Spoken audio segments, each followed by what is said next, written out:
Os salmos históricos também apresentam os atributos de Deus, o poder de Deus, através de acontecimentos, através de eventos. Hoje nós vamos estudar o Salmo 135.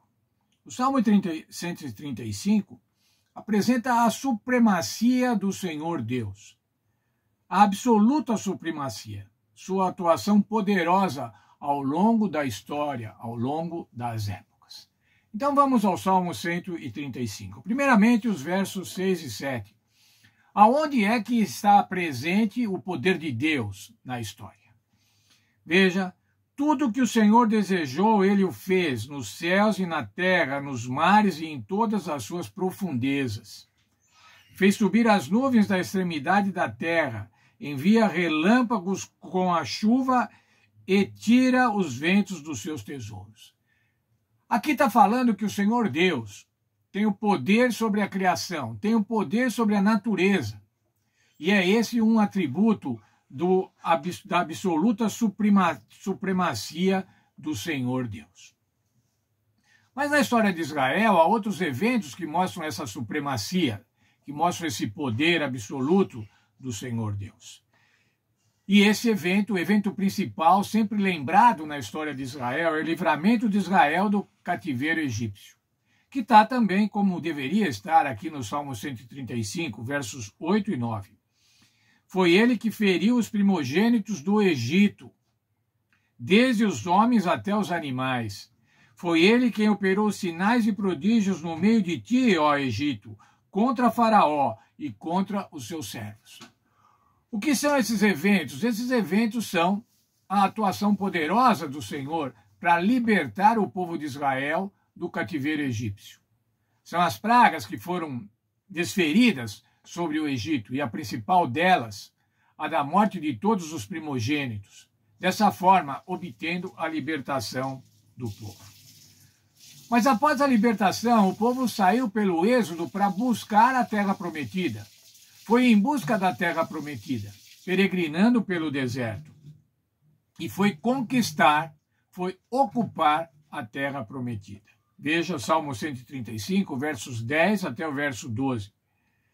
Foi ele que feriu as nações e matou os poderosos reis, de Salém, rei dos amorreus, de Iaog, rei de Suzã, e todos os reinos de Canaã, e deu a sua terra em herança a Israel do seu povo.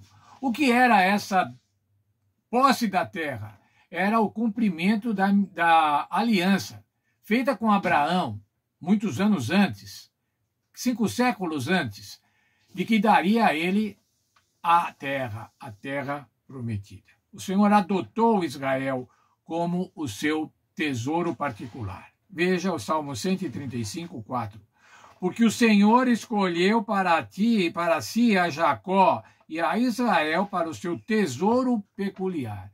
Veja, o que é isso, irmãos, o tesouro peculiar, que o Senhor considerava Israel como seu tesouro peculiar.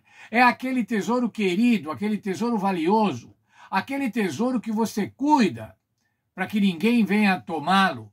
Essa era, então, a maneira que o Senhor tratava, a maneira que o Senhor avaliava, valorizava a Israel, o seu tesouro particular. Bem, por isso, então, Israel devia louvá-lo. E nós vamos ver isso no capítulo 135, no Salmo 135, dos versos 1 até 5. Louvai ao Senhor, louvai o nome do Senhor, louvai-o, ó servos do Senhor. Vós que assistis na casa do Senhor, nos átrios da casa do nosso Deus, louvai ao Senhor, pois o Senhor é bom. Cantai louvores ao seu nome, pois é agradável. Aí o verso 4, que já lemos agora há pouco, porque o Senhor escolheu para si a Jacó e a Israel para seu tesouro. Verso 5, eu sei que o Senhor é grande e que o nosso Deus está acima de todos os deuses. Veja, um louvor que é o Salmo 135, um louvor pela criação, um louvor pela libertação do Egito, um louvor pela ocupação, pela possibilidade de ocupar a terra prometida. Um louvor por o povo ter sido escolhido por Deus. Veja, foi Deus quem escolheu o povo. Não foi o povo que escolheu a Deus, mas Deus escolheu o povo como seu tesouro particular. E aí, então, o povo devia louvá-lo. O Salmo 135 tem como título um salmo de louvor, um hino de louvor. Louvor a esse Deus soberano, a esse Deus supremo, acima de todos os deuses, como diz aqui o verso 5. Esse Deus vai vindicar o povo. O que é isso? Vai dar ao povo o juízo necessário. Vai fazer com que o povo seja absolvido, que se efetue com o povo a justiça divina. Efetuará um juízo de libertação. Os versos 13 e 14 do Salmo dizem assim: o teu nome, ó Senhor, permanece perpetuamente, e a tua memória, ó Senhor, de geração em geração, porque o Senhor vindicará o seu povo e terá compaixão dos seus servos. O que é essa vindicação? Essa vindicação é a justificação. A justificação do povo de Deus, que se dava em algumas situações nacionais com o povo hebreu, mas que se dará finalmente ao povo de Deus por ocasião da volta do Senhor Jesus Cristo. Vai dar a justificação de salvação para cada um dos filhos de Deus. Vou ler um parágrafo da nossa lição. O relato das grandes obras de Deus em favor do seu povo culmina com a promessa de que Deus julgará e terá compaixão dele. O julgamento, nesse sentido, é a vindicação divina dos oprimidos e dos desamparados. A promessa é que o Senhor pleiteará a causa do seu povo e o defenderá. Assim, o objetivo do Salmo 135 é motivar o povo a confiar no Senhor e a permanecer fiel à aliança. Veja, um Deus que vai vindicar, o Deus que vai promover a justiça, que vai fazer com que o povo seja salvo. Mas ainda, o Salmo continua falando sobre os outros deuses. Quem são os outros deuses, os deuses dos outros povos? Versos 15 até 18. Os ídolos das nações são prata e ouro, obras de mão de homens. Têm boca, mas não falam, têm olhos, mas não veem, têm ouvidos, mas não ouvem, nem há fôlego algum nas suas bocas. Semelhantes a eles se tornam os que o fazem, e todos os que nele confiam. Está falando aqui, irmãos, que os deuses dos outros povos são absolutamente inúteis. Não veem, não falam, não escutam. São obra de mãos humanas. O nosso Deus, irmãos, o Deus de Israel e o Deus dos cristãos, ele é onipresente, ele é onipotente, ele é eterno, ele não foi feito por ninguém. Ele não é uma obra de escultura. Por isso, irmãos, que o nosso Deus não deve ser representado por imagens. Ele não cabe numa imagem, ele não cabe num templo. Ele transcende tudo isso. E esse é o Deus, então, diferente, totalmente diferente dos deuses dos demais, que na verdade não são deuses. Há um único Deus, o Deus soberano, o nosso Deus, o Criador. E mais ainda, irmãos, esses deuses que são feitos pelos homens, que não são capazes de fazer nada, fazem com que aqueles que os adorem fiquem semelhantes a ele. Os versos 19 a 21 diz assim, que o Supremo Deus é o único que deve ser louvado. Ó casa de Israel, bendizei ao Senhor. Ó casa de Arão, bendizei ao Senhor. Ó casa de Levi, bendizei ao Senhor. Vós os que temeis ao Senhor, louvai ao Senhor. Desde Sião seja bendito o Senhor que habita em Jerusalém. Louvai ao Senhor. Veja, irmãos, esse louvor que estava sendo chamado aqui no Salmo 135 é o louvor que nós devemos ter.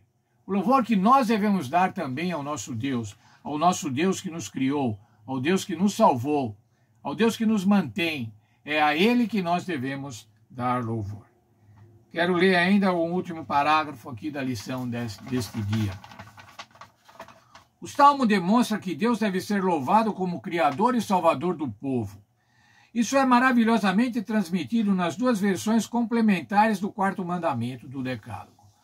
Quando você vê o quarto mandamento lá em Êxodo 20, a partir do verso 8, você diz que nós devemos guardar o sábado porque o Senhor criou todas as coisas.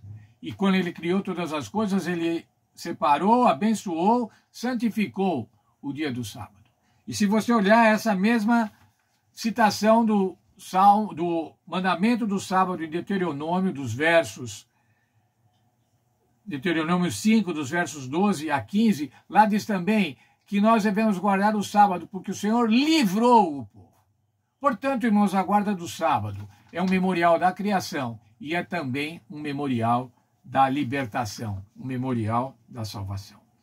Visto que o poder de Deus na criação e na história é incomparável, o povo de Deus deve sempre confiar nele e adorar a ele somente. Como nosso Criador e Redentor, somente ele deve ser adorado. E a adoração de qualquer outra coisa ou qualquer outra pessoa é idolatria. Eu quero ficar um pouquinho mais nessa frase. A adoração de qualquer outra coisa ou qualquer outra pessoa. Quais têm sido os nossos objetos de adoração? Temos tido objetos de adoração que são diferentes do nosso Deus, que são outra coisa, ou a fama, ou o dinheiro, ou o sexo, ou as artes, ou os esportes, ou a internet. O que é que temos adorado? Qualquer coisa, irmãos, que nós colocarmos no lugar de Deus, que tomar o nosso tempo, o tempo que devemos usar, aprendendo da palavra de Deus, aquilo que nos desvia o tempo, nos desvia a atenção, nos desvia os recursos. Isso tudo, irmãos, pode ser um ídolo. Pode ser um ídolo e nós devemos cuidar, porque devemos adorar somente ao Supremo Senhor, o Senhor da história. Mas não é somente um Deus poderoso. Ele é um Deus poderoso, mas ele é um Deus amoroso. Um Deus que chama cada um de nós para que nós o adoremos, para que nós o sirvamos, para que nós sejamos leais a ele. Dessa forma, então, irmãos, portanto, vamos fazer dessa forma. Vamos ser leais a esse Deus supremo. Supremo na história, mas que deve ser supremo no coração de cada um de nós.